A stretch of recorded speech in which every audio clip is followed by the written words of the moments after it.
Hello! Merci à toi d'être là sur ce podcast où tu vas pouvoir écouter des témoignages de nanas qui ont évolué professionnellement et personnellement. Donc, si tu es en plein questionnement sur ta vie, sur ta mission de vie, c'est par ici! Bonne écoute!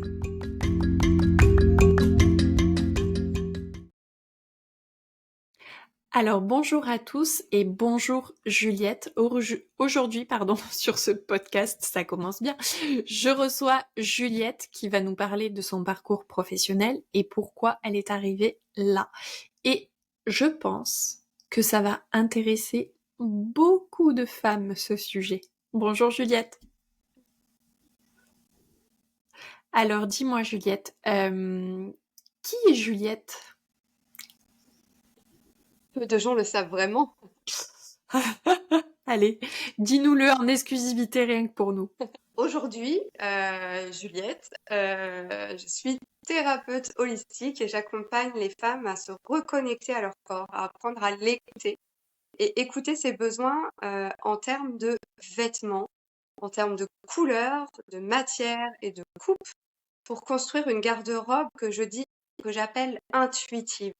C'est-à-dire que c'est une garde-robe qui va répondre à nos besoins et corporels, donc celui du corps qu'on touche, qu'on voit, mais aussi aux besoins du corps énergétique, du corps émotionnel et du corps spirituel.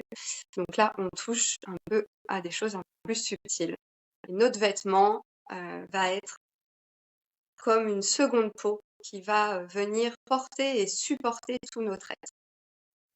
D'accord. C'est pour ça que tu dis holistique, parce que ça englobe toute une partie qui est assez... qu'on touche pas du doigt en fait. Oui, complètement holistique, ça signifie qu'il prend en considération l'ensemble de l'être. D'accord. Qu'est-ce qui s'est passé dans ta vie pour que tu te tournes vers ça? Bon, la manière dont je pose la question, ça veut dire mais pourquoi tu fais ça? Non, non, mais quel a été l'élément déclencheur qui fait que aujourd'hui tu accompagnes les femmes de cette façon? Alors, moi j'ai grandi dans une famille relativement privilégiée, mais relativement dysfonctionnelle. Euh, Mhm. Aujourd'hui, par exemple, je ne fréquente plus mes parents parce que ça a été mon chemin pour me sauver moi. Donc ça a été une enfance un peu chaotique et bien sûr Mhm. une entrée dans l'âge adulte assez chaotique aussi. D'accord. Jeune adulte, je rasais les murs. Je ne parlais pas. J'étais dans une forme de mutisme où je ne disais jamais mes émotions, je ne disais jamais mon ressenti, je ne disais jamais mon opinion. D'ailleurs, je n'avais pas vraiment d'opinion parce que je ne m'autorisais même pas à construire une opinion à l'intérieur de moi, Waouh. encore moins à partager ça. Et j'étais la plus transparente possible dans tout, dans ma vie. Par exemple, j'avais tendance à m'habiller en meuble Ikea, beige, blanc, grès, noir. D'accord, ouais, c'est ça, meuble Ikea. Ok. Passe-muraille. Ouais. Je, Ouais, ouais, ouais. je lissais mes cheveux. Là, ceux qui verront la Mhm. vidéo peuvent voir que j'ai les cheveux bouclés. Donc j'ai les cheveux bouclés Oui. depuis toujours. Mais il y a une vingtaine d'années, c'était pas à la mode la bouclette. Et tout le monde avait les cheveux lisses. Donc évidemment, je lissais mes cheveux parce que évidemment, je ne voulais pas être remarquée. Et c'était tout dans ma vie quotidienne, absolument tout. Donc j'allais au restaurant, je sais pas, au resto à volonté, les restos chinois, tu sais, où tu dois te Oui. lever pour aller au buffet et tout. Mhm. Ouais. Se lever, traverser la salle, me dire que les gens vont voir ce que je mets dans mon assiette et qui vont juger, mais qu'est-ce qu'elle bouffe celle-là? Ou qu'est-ce qu'ils vont penser? Qu'est-ce qu'ils vont... Et c'était impossible, impossible pour moi. Donc Dingue. toute ma vie était bloquée dans tous les sens par mes peurs, mes croyances, mes traumas aussi évidemment. Mhm. et le fait que de toute façon je ne méritais pas d'exister. Donc je vois pas pourquoi quelqu'un m'aurait, pourquoi je me serais montrée. Je savais même pas ce que je foutais là en fait. Donc pourquoi Ah, je me serais punaise, oui. montrée? Et tout mon chemin de guérison est passé, euh, entre autres, par le vêtement. Parce que depuis toute petite, j'adore les vêtements. Toute petite, j'ai appris à coudre pour faire des vêtements à mes Barbies. Très longtemps, j'ai bricolé des bouts de tissu en les peignant, en les coloriant pour fabriquer des imprimés, pour fabriquer des vêtements à mes Barbies. J'ai toujours aimé ça. À 11 ans, j'ai décidé qu'un jour je serais modéliste. Alors ça a été un chemin un peu sinueux parce que mes parents estimaient qu'ils n'avaient pas à investir en moi et donc j'avais qu'à aller faire un BEP, des études gratuites, voilà. Donc ça a été un chemin un petit peu sinueux. Je suis un peu passée par la porte, par la sortie de secours. J'ai un peu forcené, Ouais. mais je suis devenue modéliste. Et j'ai accompli ce rêve de mes 11 ans d'être modéliste et de concevoir des vêtements, de participer à la création de collections, etc. Et c'est un tout petit peu plus tard, quand j'ai été personnel styliste pour une marque de prêt-à-porter française, que j'ai réalisé que quand on met un vêtement sur une femme, on peut se dire «Ah waouh, c'est comme si elle l'avait toujours porté, c'est comme si c'était déjà à elle». On le met sur sa Oui. copine et on se dit «Putain, ça marche pas, ça le fait pas». Qu'est-ce qui fait que ça le fait pas? Moi, évidemment, quand ça marchait pas sur moi, je me disais «C'est moi, c'est ma faute, c'est mon corps». Mon corps, il est mal Mhm. foutu, mon corps, il va pas, je pourrais jamais être à la mode parce que mon corps, il est pas comme il faut, il est pas conforme, c'est moi le problème. Et là, de le voir sur les autres, alors que mes clientes, elles étaient tellement jolies, elles étaient tellement, il y avait tellement rien à dire sur elles. Ça pouvait pas être elles le problème. C'était forcément le vêtement. Donc de là, moi aussi, ça m'a aidé de cheminer sur le corps des autres, de voir sur le corps des autres, de tester sur le corps des autres. Ça m'a permis de me distancier de moi-même, d'avoir un autre regard sur moi-même et du coup de travailler aussi sur moi-même. Et de là, j'ai commencé à étudier plus profondément le vêtement. Là où moi, j'avais un regard très technique sur le vêtement, pour construire un vêtement, pour que les coûts soient modérés sur la conception du vêtement, pour répondre aux attentes des acheteurs, machin. J'avais un regard très technique. Et là, j'ai ouvert mon regard et j'ai commencé à observer comment le vêtement entre en alchimie avec le corps, par sa couleur, sa matière et sa coupe. Je dirais bien 3 ans d'études approfondies du vêtement et d'exploration et de découverte de travaux d'autres femmes avant moi, etc. Bien 3 ans d'exploration que Lumière intérieure est née. Pourquoi lumière intérieure? C'est drôle parce que une des premières prestations que j'ai faites pour une association, la dame, après ma presta, m'a dit «Oh là là, je te cache pas, Juliette, que j'avais un peu peur, hein, parce que quand je t'ai contactée, que j'ai vu Lumière intérieure, je me suis dit ça va être mystique, ça va être perché». Euh, Oui, oui, oui, je vois bien le truc. Elle se sont dit, elle va arriver avec un sarouel, elle va foutre un sarouel à tout le monde, et puis elle va brûler des bâtons d'encens et bonne ambiance. Ouais, carrément. Donc, et elle me dit en fait, maintenant je comprends, la lumière intérieure, effectivement, c'est la lumière qui émane du corps. Donc, notre lumière est soit dorée, soit argentée. Et c'est ça qui va nous guider vers les couleurs qui vont nous faire rayonner, les couleurs qui vont supporter l'énergie de notre corps. Ok. Et aujourd'hui,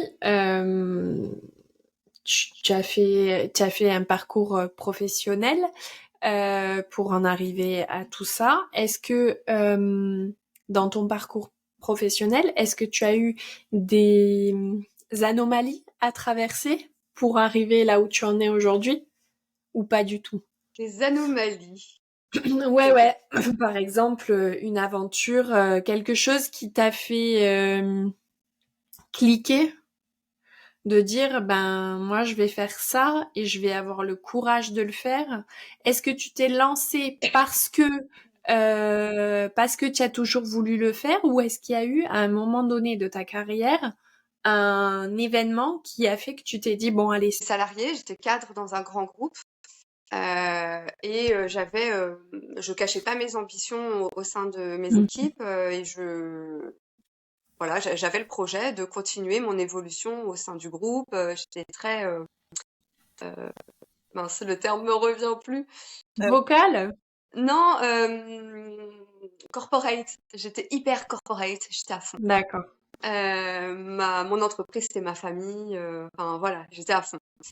Ce qui m'a fait basculer, c'est une situation de harcèlement au travail, un burn-out.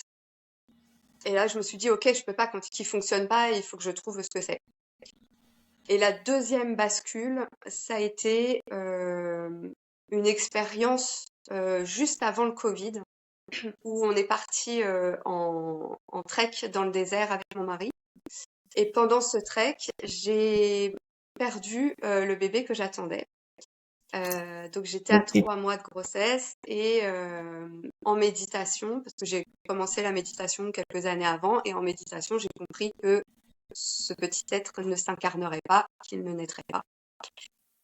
Et ça a été, oui, une expérience. Alors là, pour le coup, on peut dire mystique et perché. Ouais, mais qui a le mérite d'être là, donc Oui, complètement. pas de jugement. On accueille les choses avec beaucoup de bienveillance parce qu'on a toutes des expériences mythiques et perchées, on les juge comme ça, mais ces expériences-là nous font avancer pour du concret. Donc Complètement. ouais. Faut accueillir parce que effectivement, moi, ça a créé un shift en moi, en fait. J'ai compris énormément de choses à travers cette expérience-là. Donc j'ai dû continuer à marcher 2 jours dans le désert en saignant, en ayant mal au ventre parce qu'il fallait sortir du désert. Aucun véhicule ne pouvait venir nous récupérer parce que c'était une zone militaire, etc. Et ensuite, il y avait encore 6 heures de voiture sur des routes pas possibles pour rejoindre Marrakech, une clinique. Donc ça a été tout un parcours. Et c'est seulement en arrivant chez moi que j'ai terminé cette fausse couche qui s'est terminée comment dirais-je, en zut. Aujourd'hui, c'est dur de trouver les mots. Je sais pas ce qui se passe. En Ah en punaise, ouais. hémorragie. Et en fait, j'ai traversé tout ça avec des mots qui résonnaient en moi. N'aie pas peur, avance en confiance. Et je n'avais que ça en tête, avance en confiance. Tout ce processus est absolument normal. Donc, mon mari en panique, qui me dit, qu'est-ce que je fais? J'appelle le SAMU. Comment tu te sens? Mais attends, mais t'es par terre, t'es toute blanche. J'appelle le SAMU. Et moi, je me disais, non, j'avance en confiance. Il m'a dit, ok, c'est super, mon amour, mais moi, j'appelle le SAMU quand même.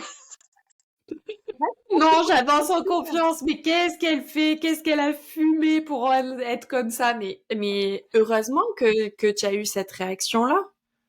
C'est... Moi, c'était un processus, c'était normal, c'était un nettoyage. J'avais des phrases qui me venaient comme ça de l'utérus c'est le siège de l'amour et de la création, il n'est pas le siège de la douleur. Ton utérus doit être nettoyé.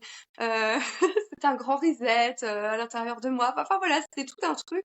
J'étais baignée là-dedans et j'avais absolument pas conscience que ça pouvait être entre guillemets dangereux ou voilà. D'accord. Oui, parce que bon, quand même, c'est un peu dangereux. Voilà, c'est-à-dire qu'une hémorragie, bon, il y a un moment où si tu perds trop de sang, ça devient compliqué à gérer. Oui, bah oui, effectivement. Et du coup, quand je suis arrivée à l'hôpital, là, j'ai juste eu le temps de dire mon groupe sanguin et paf, je suis partie. Et je suis revenue, je ne sais pas comment, et tout le monde était en train de courir partout en criant «J'ai la seringue d'Adré pour son cœur», qui visiblement était en train de foirer. J'ai les poches de sang, on peut faire la transfu, machin. Tout le monde était à 200 à l'heure. Et moi, j'étais là, à l'intérieur, je me disais, mais cool, les gens, en fait. Non, tout va bien. J'expérimente un truc incroyable. Oh punaise. Ah oui, pour le coup, mystique et perché, on y est en plein dedans, quoi. Complètement. Dingue. Voilà, ça a été l'élément déclencheur d'un éveil spirituel. Et derrière, on s'est pris les Ouais, confinements, qui m'ont oui. amené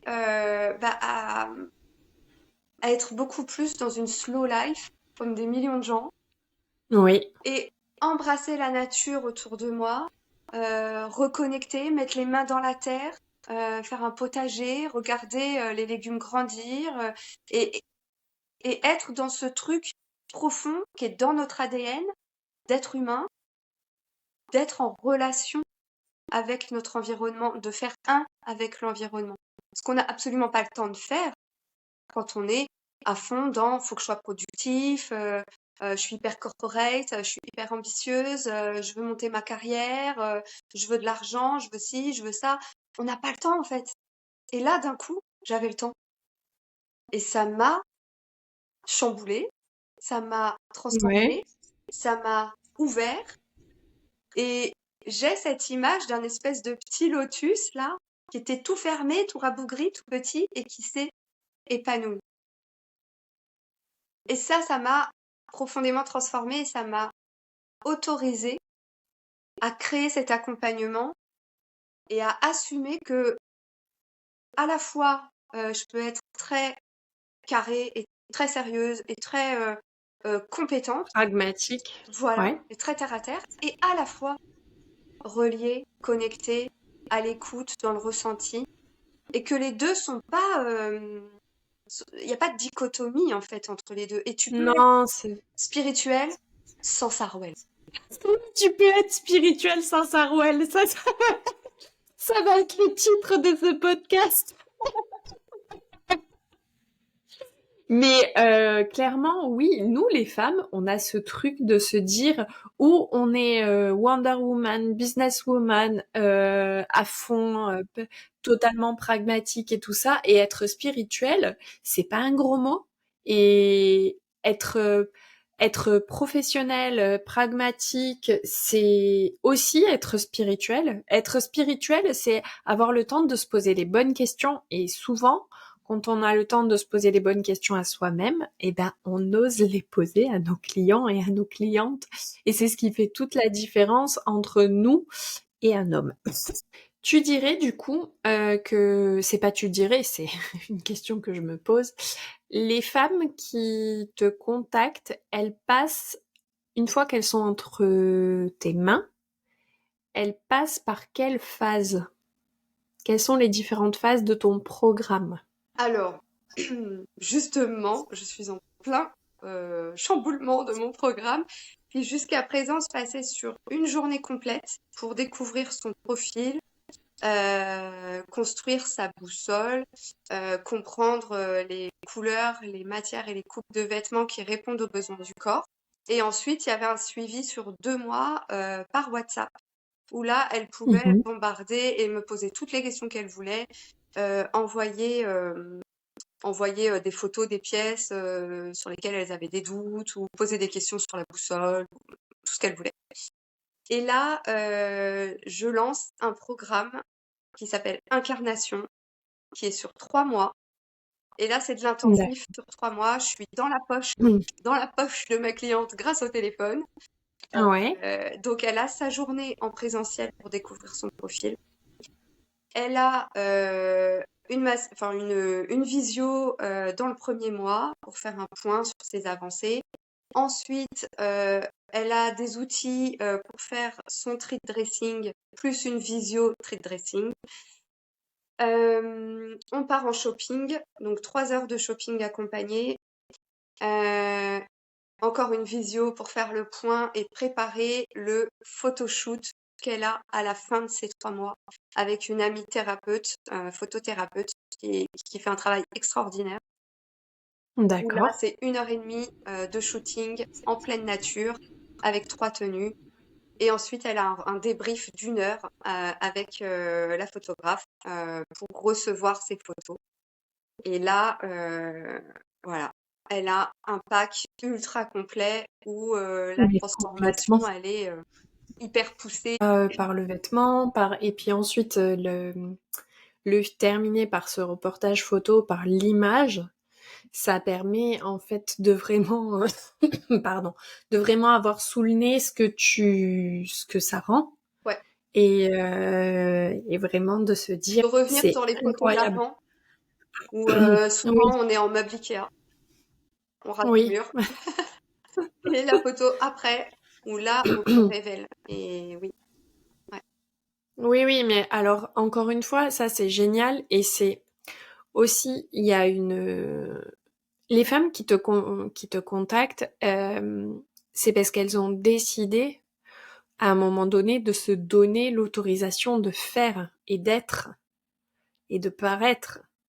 Et je trouve que dans notre société, surtout les femmes, on nous apprend à pas faire trop de bruit, à pas parler trop fort, à pas rire trop fort, à pas prendre trop de place, à pas poser beaucoup de questions, à pas prendre un métier de mec parce que tu comprends, c'est pas possible, ça c'est pas pour les filles. À On nous met très facilement dans une case dans laquelle on n'a pas envie d'être.